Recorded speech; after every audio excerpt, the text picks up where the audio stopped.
जय जोहार, जय छत्तीसगढ़ संगवारी हो। तो कैसे हो आप मन? मोर ख्याल से आप सबो जन बढ़िया हो संगवारी हो। आपन के स्वागत है मोर सीजी ईसू व्लॉग में।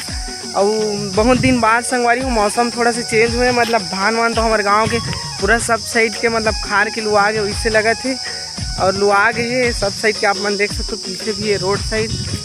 तब आज संगवारी हो 3 बजे शाम के, मतलब शाम तो नहीं कहे दोपहर के 3 बजे ऐसा थोड़ा से बारिश से मतलब पानी गिरी से, और थोड़ा से बस गिरी से। और जस्ट अभी 4:30-5 बजत हुए इससे कुछ, और तुरंत मतलब घाम उगे संगवारी हो। आप मन देख सकते हो ये दे कहाँ है सूर्या तुरंत।